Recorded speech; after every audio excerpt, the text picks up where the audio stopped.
سورۃ الاخلاص جس کے کئی نام ہیں، تقریباً 20، اور یہ سورت 1/3 قرآن کے برابر ہے، یعنی اتنی اہم سورت ہے۔ گویا اگر آپ اس کو سمجھ جائیں تو 1/3 قرآن آپ کو سمجھ آ گیا، کیونکہ قرآن مجید میں 3 طرح کے احکامات ہیں، 3 طرح کے علوم ہیں: توحید، احکام اور قصص۔ یا تو عقیدے کی بات ہے، یا پھر اللہ تعالیٰ کے احکامات ہیں جن پر ہمیں عمل کرنا ہے، یا پھر گزشتہ قوموں اور انبیاء کے واقعات اور قصص ہیں۔ تو اس صورت میں ایمان اور خاص طور پر توحید کی بات ہے، اللہ سبحانہ وتعالیٰ کا تعارف ہے۔ کچھ لوگ نبی صلی اللہ علیہ وسلم کے پاس آئے اور کہنے لگے کہ آپ ہمیں اپنے رب کا نسب بیان کیجیے۔ اس پر اللہ سبحانہ وتعالیٰ نے یہ سورت نازل فرما دی: قل هو اللہ احد اللہ الصمد لم یلد ولم یولد ولم یکن لہ کفوا احد، کہ اللہ سبحانہ وتعالیٰ تو ایک ہے، اللہ بے نیاز ہے، اس نے کسی کو جنم نہیں دیا، نہ وہ کسی سے جنم دیا گیا۔ گویا جس طرح تم اس کو جاننا چاہتے ہو، اس کی یہ پہچان نہیں، وہ تو احد ہے، ایک ہے، یکتا ہے، لاثانی ہے، اس جیسا کوئی اور ہے ہی نہیں، اپنی ذات میں، اپنی صفات میں، اپنے ناموں میں، ہر چیز میں کامل، مکمل، پرفیکٹ، ہر عیب سے پاک، ہر شریک سے پاک، ہر مثال سے پاک، بیٹے سے پاک، بیٹیوں سے پاک، بیوی سے پاک، ساتھیوں سے، ہمسر، ہر ایک سے پاک۔ هو اللہ احد، وہ ایک ہے، اور ولم یکن لہ کفوا احد، اور اس کا کوئی ایک بھی ہمسر نہیں، اس جیسا کوئی ہے ہی نہیں، لیس کمثلہ شیء، کوئی اس کا ہمسر نہیں۔ تو یہ اللہ سبحانہ وتعالیٰ کا ایک تعارف ہے۔ اس سورت کی اتنی زیادہ اہمیت ہے کہ نبی صلی اللہ علیہ وسلم اسے صبح فجر کی سنتوں میں سے دوسری رکعت میں پڑھا کرتے تھے، قل یا ایھا الکافرون کے ساتھ، پہلی رکعت میں وہ، دوسری میں یہ۔ اسی طرح مغرب کی سنتوں میں بھی یہ روٹین تھی آپ کی، ہمیشہ یہی پڑھتے تھے۔ گویا دن چڑھے بھی اور دن کے غروب ہونے پر کی نمازوں میں سورۃ الاخلاص، اسی طرح وتر کی آخری رکعت میں بھی سورۃ الاخلاص، دوسری رکعت میں قل یا ایھا الکافرون، اور رات کی آخری نماز کیا ہے؟ وتر۔ رات کی آخری نماز میں، دن کی پہلی نماز میں، سورج غروب ہونے کے ساتھ کی نماز میں، ان سب نمازوں میں۔ بلکہ 2 صحابہ کے بارے میں آتا ہے کہ وہ تو ہر نماز کی ہر رکعت میں سورۃ الاخلاص پڑھتے تھے، ان کو اتنی زیادہ محبت تھی اس سورت کے ساتھ کہ وہ مستقل طور پر اس کو پڑھتے تھے۔ اسی طرح ہم دیکھتے ہیں کہ نبی صلی اللہ علیہ وسلم طواف کی 2 رکعتوں میں بھی اس کو پڑھنے کا حکم دیتے ہیں، آخری رکعت میں۔ پھر ہر نماز کے بعد،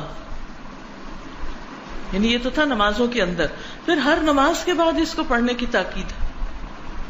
اور صرف اس کو نہیں، معوذتین کو بھی، قل هو اللہ احد، قل اعوذ برب الفلق اور قل اعوذ برب الناس، یہ تینوں صورتیں کب پڑھنی چاہیے؟ نماز کے بعد، جیسے آیت الکرسی پڑھی آپ نے، ساتھ ہی یہ تینوں صورتیں بھی پڑھ لیجیے، اس سے بھی اخلاص پیدا ہوتا ہے۔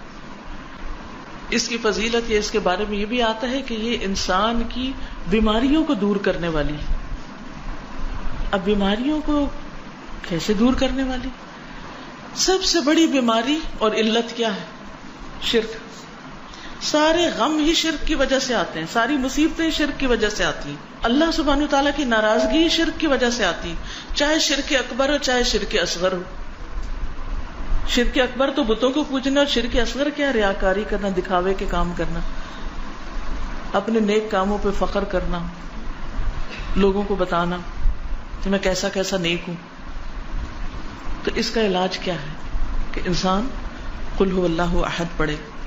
پھر اسی طرح صبح اور شام 3 بار، صبح شام کے جو اذکار ہیں، اذکار الصباح والمساء، اس میں 3 بار ان صورتوں کو، تینوں صورتوں کو پڑھنے کا حکم دیا گیا ہے۔ اور اس سے بھی انسان کو بہت فائدہ ہوتا ہے، ہر طرح کے وسوسوں سے نجات ملتی ہے. پھر اسی طرح رات کو سوتے وقت کس طرح پڑھی جاتی ہے؟ رات کو سوتے وقت 3 دفعہ. مثلا نبی صلی اللہ علیہ وسلم جو طریقہ بتایا وہ کیا ہے؟ ہتھیلیوں کو جوڑ کر اس میں پڑھا جائے قل هو اللہ احد، قل اعوذ برب الفلق، قل اعوذ برب الناس، یعنی مکمل صورتیں. پھر ہاتھ میں پھونک ماری جائے. پھر سر، اور سر کے بعد اگلے حصے میں چہرے، اور چہرے کے بعد جسم کے اگلے حصے پہ پھیرا جائے جہاں تک ہاتھ جاتا ہے.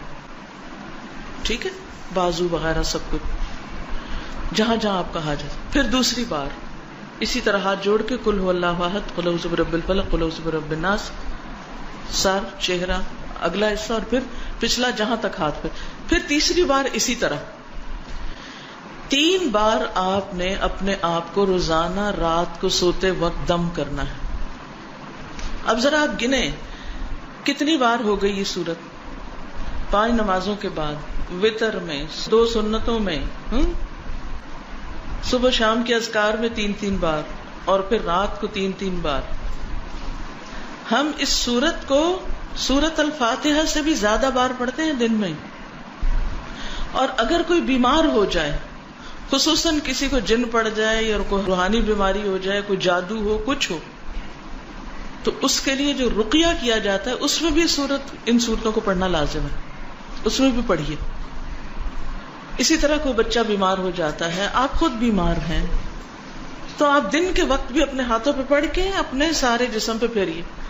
جو شخص ہر روز رات کو اپنے اوپر یہ دم کرے گا، کیا اسے بیماریوں سے نجات ملے گی یا نہیں؟ ملے گی نا. یقین سے پڑھیں تو بات ہے نا. ڈپریشن سے، وسوسوں سے، غم سے، پریشانیوں سے، تفکرات سے پھر اچھی نیند آئے گی یا نہیں؟ آئے گی نا، کیونکہ آپ نے ان سب چیزوں سے چھٹکارا حاصل کیا. نبی صلی اللہ علیہ وسلم اپنی زندگی کے آخر تک یہ معمول روزانہ کرتے رہے.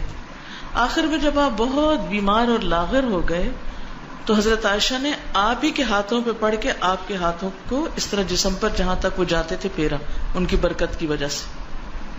تو اس سے آپ اندازہ لگا سکتے ہیں کہ اس سورت کی ہماری عملی زندگی میں کتنی زیادہ اہمیت ہے. نہ صرف یہ کہ اس سورت کی بلکہ اگلی 2 سورتوں کی بھی. نبی صلی اللہ علیہ وسلم نے ایک موقع پر ایک لشکر کا امیر کسی کو بنا کر بھیجا، تو وہ ان کو نماز کی امامت بھی کراتا تھا، جماعت کراتا. جب وہ جماعت کراتا تو ہر رکعت کا اختتام قل هو اللہ پہ کرتا، یعنی کچھ اور بھی پڑھتا مگر قل هو اللہ لازمی پڑھتا. اب لوگوں نے اس وقت تو کچھ نہیں کہا، لیکن واپس آ کر نبی صلی اللہ علیہ وسلم سے پوچھا کہ اس نے ایسا کیوں کیا، یہ ایسا کیوں کرتا تھا؟ آپ نے فرمایا اسی سے پوچھو کہ وہ ایسا کیوں کرتا تھا. لوگ اس کے پاس گئے اور انہوں نے کہا کہ تم ایسا کیوں کرتے تھے کہ ہر رکعت جو ہے اس کا اختتام قل هو اللہ پہ کرتے؟ تو اس نے کہا کہ مجھے اس سورت سے محبت ہے، مجھے اس سورت سے محبت ہے، کیونکہ یہ رحمان کی صفت ہے، یہ رحمان کی پہچان ہے، اس میں رحمان کی صفات بیان ہوئی، اس لیے مجھے اس سورت سے محبت ہے. تو مجھے اللہ سے محبت ہے، لہٰذا میں اللہ کی صفات ہر رکعت میں بیان کرتا ہوں. یعنی اس کو یوں لگتا تھا جیسے اللہ سبحانہ وتعالیٰ کی صفت بیان نہ کی تو گویا جیسے نماز مکمل نہ ہوئی. یہ اس کا اپنا اجتہاد تھا، یہ اس کے اپنے جذبات تھے. تو بہرحال آپ صلی اللہ علیہ وسلم نے اس کے لیے پیغام بھیجا کہ تم اسے جا کر خبر دے دو کہ اس بنا پر اللہ سبحانہ وتعالیٰ بھی اس سے محبت رکھتا ہے. گویا جو شخص اس صورت سے محبت رکھتا ہے اللہ سبحانہ وتعالیٰ اس سے محبت رکھتا ہے.